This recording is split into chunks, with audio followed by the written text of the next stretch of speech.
Hello everyone, स्वागत है आप सबका मेरे चैनल पर। तो दोस्तों, आज मैं एक नया वीडियो लेके आप सबके सामने हाजिर हूँ और ये एक अनबॉक्सिंग वीडियो है। तो चलिए मैं आपको दिखाता हूँ कि आज हम क्या अनबॉक्स करने वाले हैं। तो ये है वो पार्सल जो आज हम अनबॉक्स करने वाले हैं। एज़ यूजुअल ये एक किताब है। ये आई है मेरे पास अमेज़ॉन की तरफ से और ये जो साइज़ है ये देखकर आप अंदाज़ा लगा ही पा रहे होंगे कि ये एक ओवर साइज़ किताब है। तो चलिए जल्दी से इस पैकेट को खोलते हैं और देखते हैं इसके अंदर आखिर है क्या। तो अमेज़ॉन का तो आप जानते ही हैं, चाहे आप कितनी भी अच्छी किताब या फिर कितनी भी कॉस्टली किताब मंगवा लें, उनकी पैकेजिंग कुछ ऐसी ही रहती है। बहुत ज़्यादा प्रोटेक्शन तो देते नहीं वो किताबों पर। तो इसे खोलने में ज़्यादा समय तो नहीं लगना चाहिए।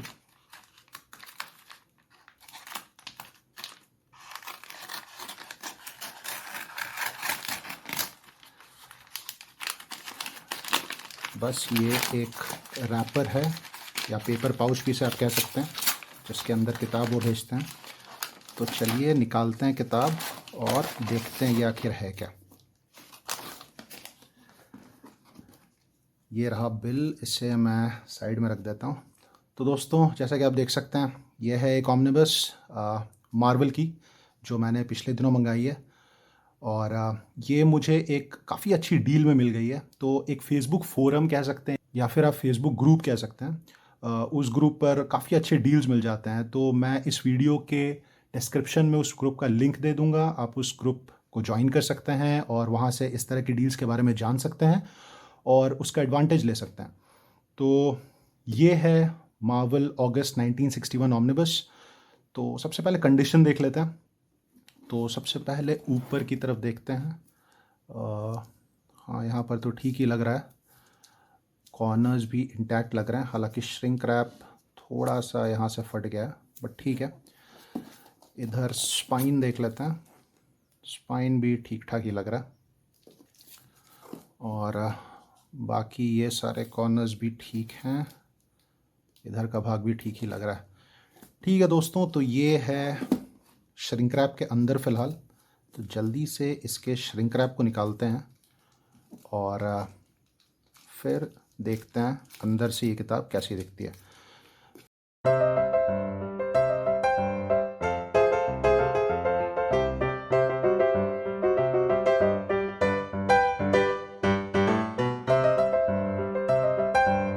इस तरह की दिखती है। देख पा रहे हैं आप, मार्वल अगस्त 1961।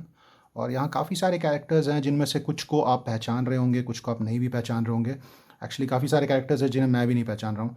तो मेरे ख्याल से ये तो रीड रिचर्ड्स है।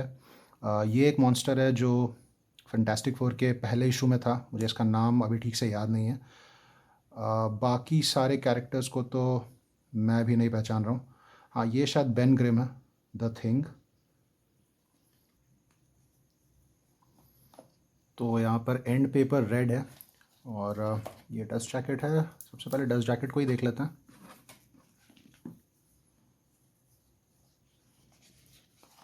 तो मैं डस्ट जैकेट को किताब से अलग कर देता हूँ।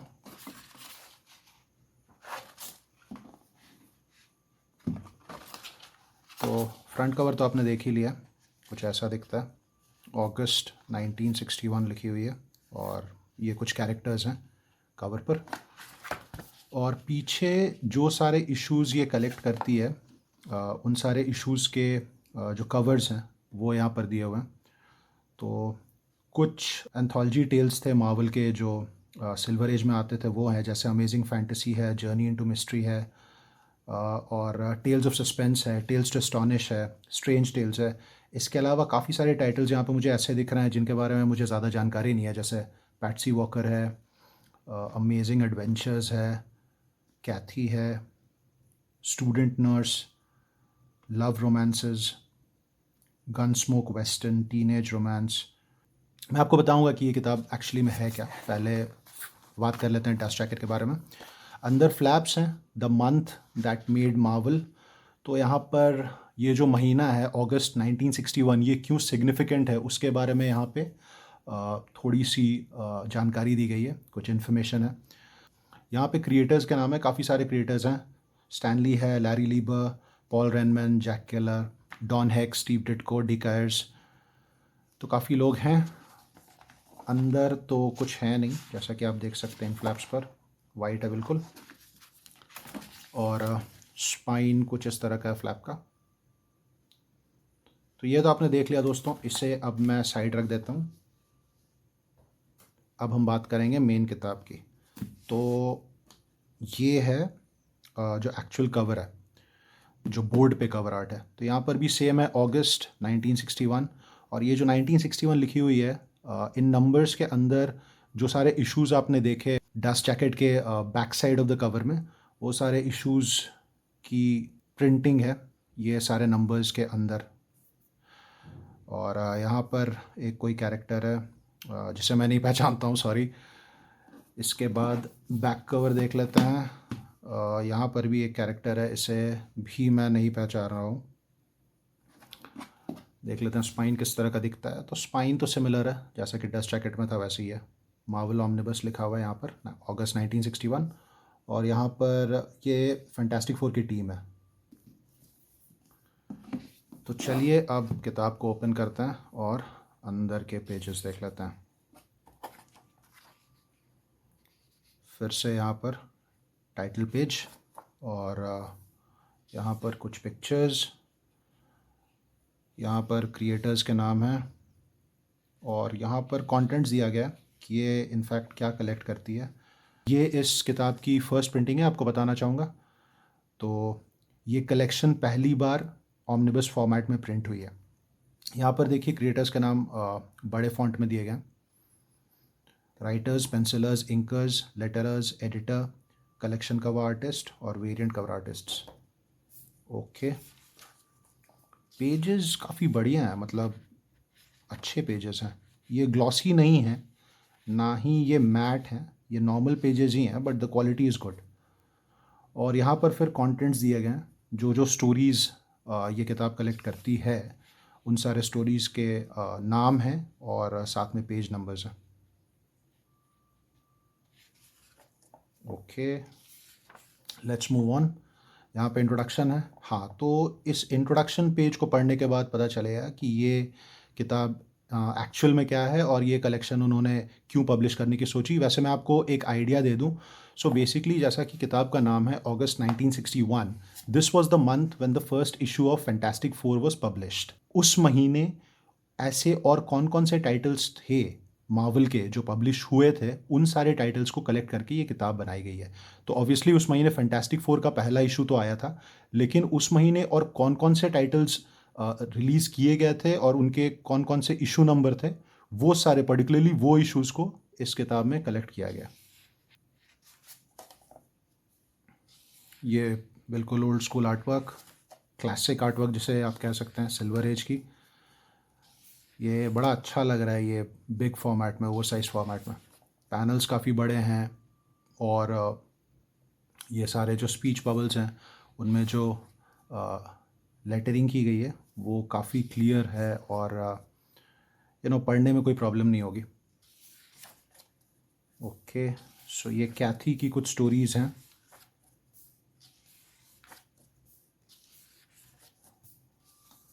Let's move on. Amazing adventures, artwork तो आप देख ही सकते हैं। ये जैक कर्बी का आर्टवर्क लग रहा है, चेक करता हूँ। Plot Stan Lee, script Larry Lieber, penciller Jack Kirby. हाँ, ये बहुत ऑब्वियस हो जाता है। आप जैक कर्बी या स्टीव डिट्को का आर्टवर्क देखते हैं तो आपको पता चल जाता है। The fourth man. ओके, तो पहले जो इश्यूज थे कैथी के, वो सारे थोड़े रोमांटिक किस्म के, फ़न किस्म के लग रहे थे, फ्रेंडशिप्स को लेकर और लव रिलेशनशिप्स को लेकर। इसमें लग रहा है कि ये थोड़े मिस्ट्री वाले हैं। Doctor Doom defies the menace called Krogg. अच्छा, इसमें डॉक्टर डूम का जिक्र है। ओके, फिर ये जर्नी इनटू मिस्ट्री के कुछ स्टोरीज़ हैं।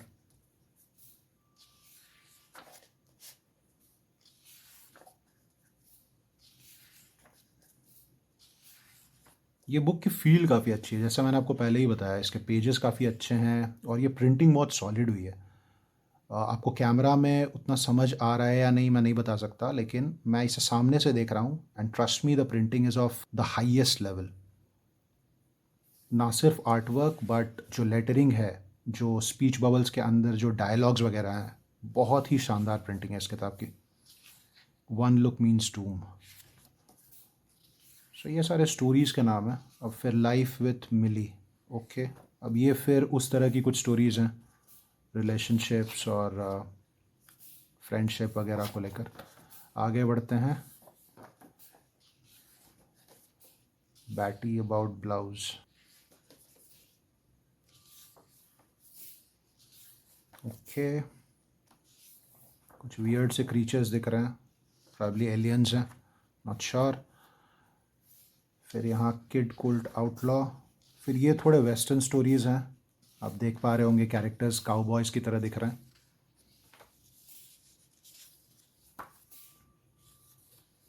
और एक बात नोटिस की मैंने दोस्तों, इसकी बाइंडिंग बहुत सही है। देखिए, जैसे ही आप किताब के बीच में आ रहे हैं, ऑलमोस्ट आप बीच में आ चुके हैं, हम अभी 207th पेज नंबर पे हैं and this book contains I think 550 odd pages. तो हम ऑलमोस्ट 40% बुक खोल चुके हैं और ये बहुत शानदार तरीके से खुल रही है। These pages are lying flat. किताब पूरी तरह से ओपन हो रही है और इसे आपको पकड़ने की भी अब ज़रूरत नहीं है। You can just flip through the pages and read the stories.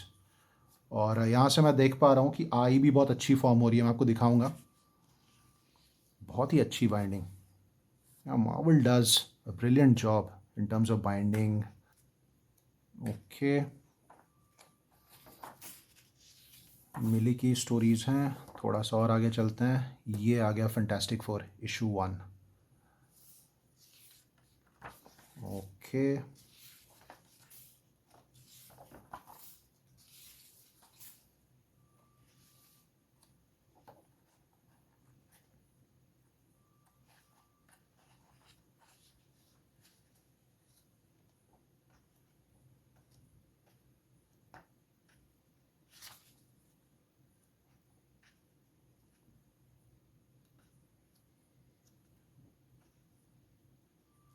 The mechanical man,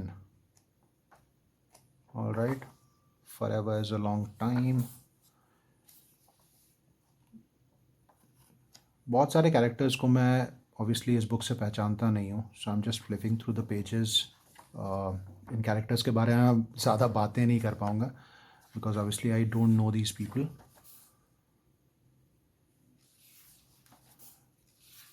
मुझे खुद ही ये किताब पढ़नी है। So the reason I bought this book is, दोस्तों जैसा कि आप देख पा रहे हैं कि this book is not really a cohesive story. I mean it doesn't contain one complete series or one complete story. Rather, it's a collection of stories from different titles.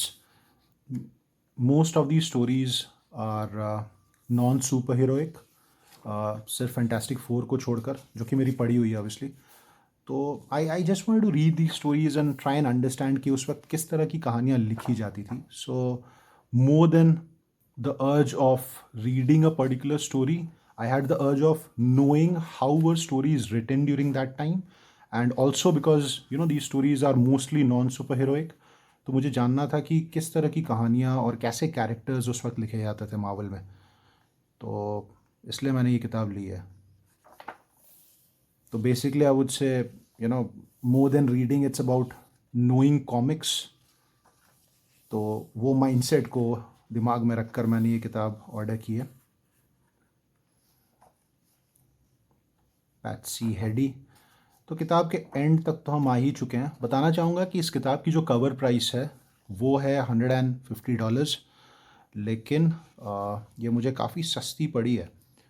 In Indian currency I think I got it for 3,500 approximately, 3,500 कुछ रुपए। और and में देख लेते हैं क्या है। तो यहाँ पर फैंटास्टिक फोर नंबर 1 का प्लॉट सिनॉप्सिस है और फिर यहाँ पर कवर है, कवर डिज़ाइन। अच्छा, यहाँ पर looks like they've discussed about Fantastic Four, reflections on the Fantastic Four by Stan Lee. Stan Lee ने लिखा है फैंटास्टिक फोर के बारे में। तो probably is shared his experience और स्टोरी का आइडिया दिमाग में कैसे आया वगैरह ये सब हो सकता है। Are captivating little quartet by Stanley, तो ये सब फैंटास्टिक फोर के बारे में ही उन्होंने लिखा है। August 8, 1961, The Day Everything Changed by Mark Vanier. Okay, so probably ये दिन था August 8th, 1961 when the first issue of Fantastic Four was released. तो उसके बारे में इन्होंने बातें की है। क्रिएटर्स की यहाँ पे पिक्चर्स दी गई हैं। Okay, this is the Alex Ross cover for Fantastic Four issue 1. Not really issue 1, but a homage cover. और I think they used it in one of the reprints of Fantastic Four Omnibus Volume 1. हाँ, शायद direct market cover था, not really sure. और फिर ये Jack Kirby और dean white का दूसरा कवर। अच्छा, ये मार्वल मास्टरवर्क्स का कवर है और ये लिखते हैं मार्वल प्रेस पोस्टर। अच्छा, this was a poster probably. और दैट्स इट, किताब एंड है। फैंटास्टिक फोर को सिग्निफाई करता है उनका ये सिंबल 4। एंड पेपर रेड है। और आपको आई दिखा दूं जिसकी मैं बात कर रहा था, तो किताब ओपन करके दिखाता हूँ। ये देखिए, ये आई कितनी प्रॉपर दिख रही है। तो बाइंडिंग इस किताब की बहुत सही है दोस्तों। पेजेस में फिर से एक बार चेक कर लेता हूँ। This book has 520 pages, not even 550। सो पतली किताब है, मतलब ऑमनिबस है तो ऑमनिबस के हिसाब से तो पतली है। तो दोस्तों ये था मेरा ओवरव्यू और अनबॉक्सिंग अगस्त 1961 ऑमनिबस का, जो मार्वल कॉमिक्स की तरफ से पब्लिश हुई है। अपने कमेंट से मुझे ज़रूर बताएं कि आपको ये वीडियो कैसा लगा, और अगर आपको इस तरह का कंटेंट पसंद आता है तो चैनल को सब्सक्राइब करना बिल्कुल ना भूलें। अब मुलाकात होगी आपसे एक दूसरे वीडियो में, तब तक के लिए टेक केयर, बाय बाय।